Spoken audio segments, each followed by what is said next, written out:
अच्छा, पहले माताएं कन्याएं सोचती थी क्या पता भगवान ध्यान रखना अच्छी सास मिल जाए हैं। आजकल माताएं सोचती हैं भगवान कृपा करना, क्या पता कैसी चामुंडा माता आएगी हैं। राधे राधे। तो बड़ा सुंदर सा भाव है यहाँ महाराज, बड़ा सुंदर क्रम कहा है। भानुमति नहीं गई, पितामह ने सौगंध खाई कल पांडवों को समाप्त कर। उसी क्षण भगवान श्री कृष्ण रात्रि के समय पांडवों के शिविर में गए। पांडव सो रहे हैं, उन पांडवों को जगाया और जगाकर कहा कि तुम सो रहे हो निश्चिंत होकर, तुम्हें चिंता नहीं हो रही? बोले किस चीज की? बोले वो तुम्हारे दादाजी ने सौगंध खाई है कि कल तुम्हें समाप्त कर दिया जाएगा। कौन से दादाजी? बोले वो पितामह भीष्म ने। अब जैसे पांडवों ने सुना, भगवान को देखा और जैसे कृष्ण को देखा, देखकर वापस सो गए। वापस से भगवान ने अर्जुन को जगाया, अर्जुन से कहा तुझे चिंता नहीं हो रही? अर्जुन ने देखा भगवान को, देखा हाँ ठीक है करेंगे चिंता, और सो गए। युधिष्ठिर को जगाया, भीम को जगाया, नकुल को जगाया, सहदेव को जगाया, सब लोग सो गए वापस सुन के कि पितामह कल हमें मारने वाले हैं। हाँ ठीक है देख लेंगे। भगवान कह रहे तुम लोगों को चिंता नहीं हो रही? पांचों पांडव जगे, जगकर भगवान को बिठाया बीच में और पांचों पांडव कह रहे प्रभु हमें जागने की और चिंता करने की आवश्यकता कहाँ है?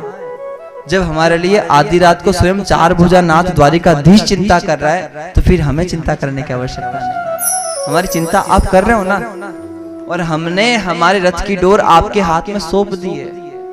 अगर हम हार गए ना तो बदनामी आपकी होगी, हमारी नहीं होगी। कहेगी दुनिया पांडवों ने अपने रथ की डोर भगवान के हाथ में सौंप दी थी, पांडवों की क्या गलती, भगवान ने हरा दिया, इसलिए मान आपका घटेगा। पांडव नहीं हारेंगे, आपका मान जाएगा। और जैसे ही कहा महाराज, ऐसा कहकर पांडव तो निश्चिंत हो गए। और सच्ची महाराज चिंता हमें नहीं, अपनी चिंता तो उन्हें हमारी है, और हमारी नाव के रक्षक तो स्वयं कृष्ण मुरारी है। पांडव कहते हैं ये। मलुक जी लिखते हैं दीन दयाल सुनी जब से तब से मन में कछु ऐसी बसी है, तेरो कहां के जाऊं कहां, अब तेरे ही नाम की फेट कसी है। तेरो ही आसरो एक मलुक नहीं, मन में को दूजी जसी है, हे मुरारी पुकारी कहूं, अब मेरी हंसी नहीं तेरी हंसी है। दुनिया मुझे नहीं हंसेगी, किसको हंसेगी? आपको हंसेगी, इसलिए आप संभाल लो। एक भक्त हुए नरसिंह मेहता। कौन? नरसिंह मेहता के पिताजी का श्राद्ध, ब्राह्मणों को बुला लिया जिमने के लिए। ब्राह्मण लोग आए जिमने भोजन के लिए, तो घर में से श्रीमती कह रही है आपके घर में घी नहीं है, पंडितों को भोजन कैसे परसा जाए? घृत नहीं है, घी नहीं है। नरसिंह जी निकल ला, बर्तन ला, अभी लेके आता हूँ घी बाजार से। नरसिंह जी गए, महाराज सेठ जी गए, घी लिया। आ रहे थे, रास्ते में कीर्तन हो रहा था, कथा हो रही थी। नरसिंह जी ने सोचा कि भगवान की कथा हो रही है, पीठ नहीं दिखाई जाए, है ना?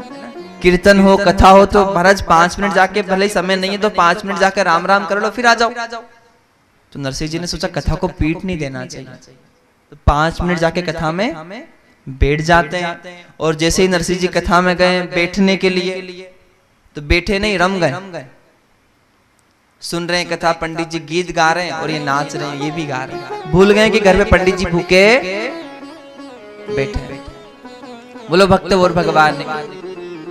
और जैसे ही भूल गए, ये तो कीर्तन में मगन है, वहां भगवान श्री कृष्ण को चिंता हुई कि मेरे भक्त के घर ब्राह्मण भूखा बैठा, और मेरे भक्त के घर से ब्राह्मण भूखा चला जाएगा तो मेरे भक्त को दोष लगेगा। क्या करें? तो भगवान चार भुजा नाथ, भगवान द्वारिकाधीश नरसिंह जी का रूप बनाते हैं। सर पे पगड़ी वगैरह नरसिंह जी का वेश बनाकर सुंदर सा महाराज अपने पार्षदों को सेवक का रूप दिया और साथ में लेकर आए और सभी पंडितों को बिठाया भोजन करने। कहा पार्षदों से कि सब सोने के थाल में 56 भोग परस कर लाई। कितना भोग? घर में से श्रीमती कह रही है तुम्हारे घर में तो घी नहीं था अभी, अब सोने की थाल भी आ गई और 56 भोग भी। तो जैसे ही देखा श्रीमती ने सच में 56 भोग, सच में सोने की थाल, तब महाराज भोजन प्रसाद हुआ पंडित लोगों का। पंडित जी लोग जब जानने लगे तो ब्राह्मणों ने कहा भैया श्राद्ध का भोजन करवाया है तो ब्राह्मण दक्षिणा भी दो। भोजन की दक्षिणा होती ना श्राद्ध की, दक्षिणा लाओ। अब ठाकुर जी नरसिंह जी के भेष में थे, सोचा कि दक्षिणा तो लाए नहीं, वहां दक्षिणा भी चाहिए कि तू साथ में लाते, दक्षिणा है नहीं, क्या दे? बोले बिना दक्षिणा के तो भोजन लगेगा नहीं।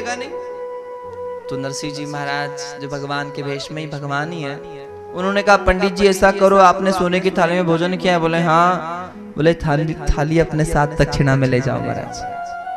क्या? कटोरी भी ले जाओ, चांदी की कटोरी, सोने की थाल। ओ हो पंडित जी के भारी दक्षिणा। तो पंडित लोग होशियार, सच्ची में होशियार होते भी हैं। और राधे राधे, कोई भी संतुष्ट नहीं है, संतुष्ट वही है जिसने भगवान की भक्ति किया, भजन किया है। बाकी कहते ना कबीर जी महाराज, माया मरी ने ममता मरी ने मरमर गया शरीर, आशा तृष्णा ना मरी कह गए दास कबीर। आत्मदेव जी महाराज पर भगवान की कृपा थी, सब कुछ था, बस पुत्र नहीं था, दुखी रहते थे। ठाकुर जी की कृपा हुई, पुत्र का जन्म भी हुआ, फिर भी दुखी के दुखी रहे, सुखी नहीं हुआ। बेटा बाद में सुख देगा इसकी गारंटी है क्या? तो यहाँ आत्मदेव जी महाराज का क्रम सुना हम लोगों ने, बड़ा सुंदर सा क्रम है। गोकर्ण जी महाराज ने भागवत कथा सुनाई धुंधुकारी को पश्चात, और भागवत कथा के प्रभाव से धुंधुकारी की गति हुई और धुंधुकारी का कल्याण हुआ। जो प्रेत था अधोगति में, वो भी भागवत के प्रभाव से, संत गाते हैं धन्या भागवती वार्ता प्रेत पीड़ा विनाशिनी, सप्ताहोपि तथा धन्य कृष्ण लोक फलप्रद। धन्य है धन्य है धन्य है भागवत कथा, धन्य है कि जिस प्रेत का कल्याण गया नामक तीर्थ में भी नहीं हुआ था, उस प्रेत का उद्धार इस भागवत कथा ने उसके घर में ही कर दिया। साथ ही कल्याण ही नहीं किया, प्रेत योनि से मुक्त ही नहीं किया, प्रेत योनि से मुक्त करके भगवत धाम वैकुंठ की प्राप्ति भी करवा दी महाराज। बोलो भागवत महापुराण की, कहे राधे राधे।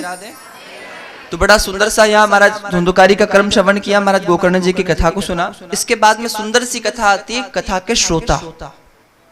कथा सुनी किसने? कथा के यजमान सबसे पहले कौन बने थे? परीक्षित बने। परीक्षित किस वंश में हुए? शौनकादिक संत ने पूछा सूत जी महाराज से, गुरु जी ये परीक्षित जी कौन थे? और हमने सुना है जो महाराज जल में डूब के मर जाता है, जिसको नाग डस लेता है, जो स्त्रियों के हाथ से मर जाता है, या मन में अनेकों अनेक इच्छाओं को लेकर जो मर जाता है, उसकी गति नहीं होती, वो जीव अधोगति में जाता है। तो फिर महाराज परीक्षित जी को तो सर्प ने डसा था, उनका कल्याण कैसे हुआ? उनको भगवत धाम की प्राप्ति कैसे हुई? किस वंश में परीक्षित जी हुए? तो बड़ा सुंदर सा भाव है भागवत कथा का। सुखदेव जी भागवत कथा के प्रधान वक्ता है, जिनका क्रम हमने कल श्रवण किया। अब परीक्षित जी का क्रम सुनाया जाता है और कहा जाता है राजा परीक्षित जी कुरुवंश में प्रकट हुए थे।